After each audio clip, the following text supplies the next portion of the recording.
This one's about the business community. Broadway has historically been the center of commerce in Bayonne, but many small businesses have struggled in recent decades. Some of you have suggested ideas for bringing new businesses to Broadway and helping the existing ones. How would you go about doing this, and what is your vision for the business community? So we all understand that, and I'm sure my opponents would agree, that human nature has changed and we shop differently. Amazon being what Amazon is, we don't generally go to small mom and pop brick and mortar stores, but we cannot give up on Broadway. Broadway is the lifeline of the city of Bayonne, provides jobs, provides quality of life to our residents. We need to figure out a way to help these businesses. Now I know my opponent is going to talk about some 200 or 500 ribbon cuttings over the last 3 years. But you can ask any resident, such as we have over the last months, are there 200 new businesses on Broadway? It would be roughly 4 a block. It's not the case. We need to encourage new businesses. We need to foster their growth by using the UEZ and things like that. Recently a publication which is paramount to a campaign flyer was put out by our UEZ. Probably cost roughly $16,000, highlighting all of the mayor's things. I don't know if that's a good use of money. That money could have gone to some programs, whether it's facades, sidewalks, streetscapes, to help these businesses. We also need to market ourselves better to these businesses and get redevelopment on Broadway so that those businesses have actual people walking to the stores. Right. Yeah, I mean, things like urban enterprise zones, they've been around for decades and haven't really helped anything. There is a blight on Broadway, it's apparent. Owners of properties aren't being made to keep up their structures. They aren't being forced to sell them if they're not doing anything with them, and Broadway is essentially blighted. The only way to bring up Broadway is to raise the median income of the town. There's only one way to raise the median income of the town is to provide residences for people that are higher earning. Structures along the light rail that cater to people that work in Jersey City in the business districts, so that the median income of the town comes up. When the median income of the town comes up, then you'll get prime retail coming in to service those people on Broadway. Right now we have ultra low-end retail businesses on Broadway. We have nail salons, we have massage parlors, we have pizza places, Chinese takeout, ultra low-end. You cannot get Panera Bread or Starbucks to open a business on Broadway unless you bring up the median income of the town.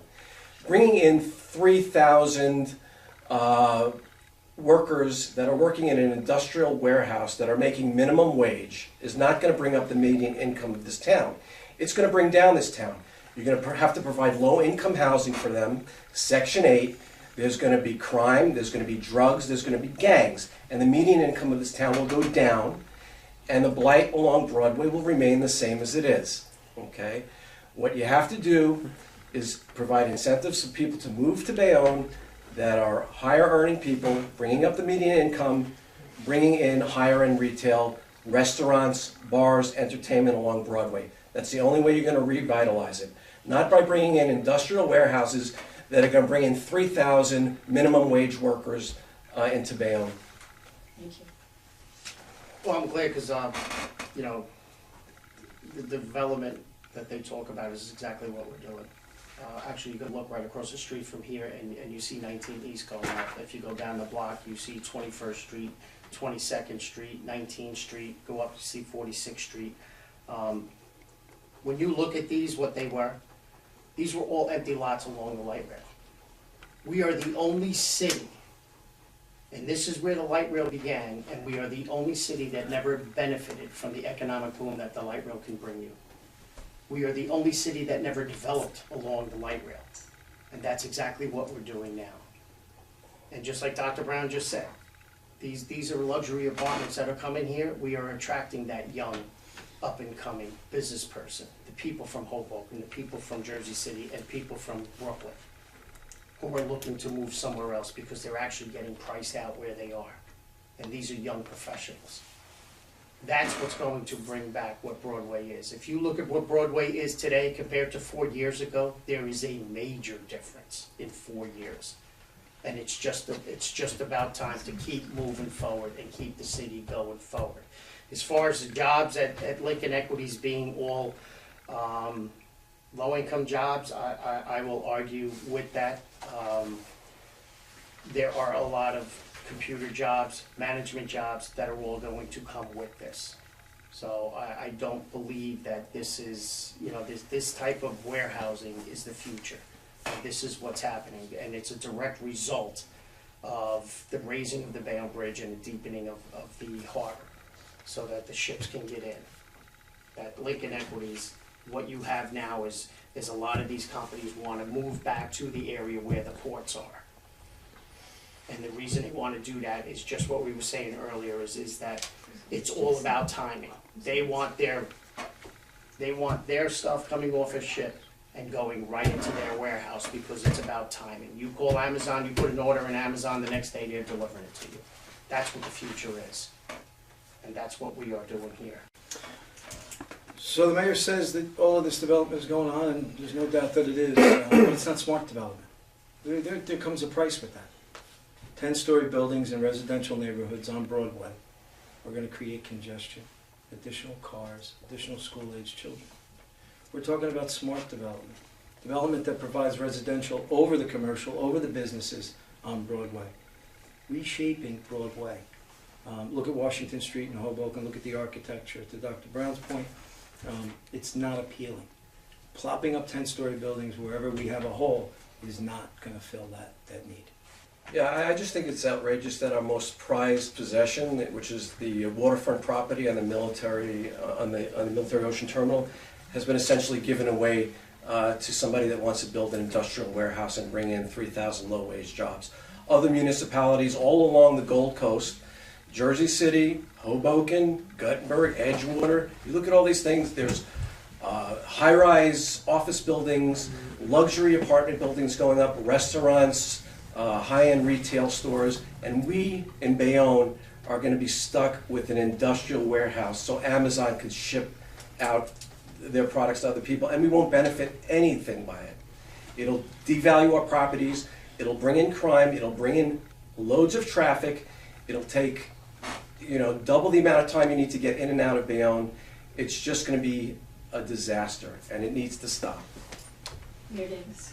To that point, I didn't sell the property to Lincoln Equities. Ports of America did, and I inherited Ports of America when I became mayor. They had purchased this property years ago.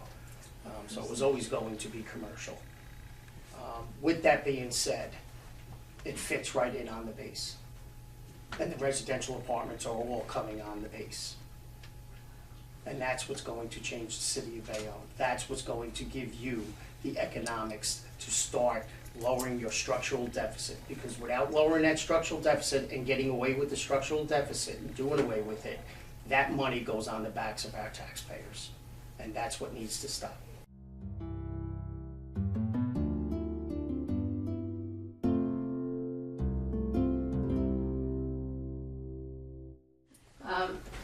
Have you ever swum in the water surrounding this peninsula?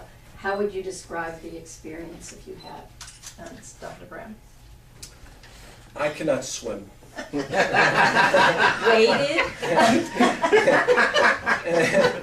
And being a doctor who has some training in infectious diseases, I do not think that I would venture to swim in the water on this peninsula.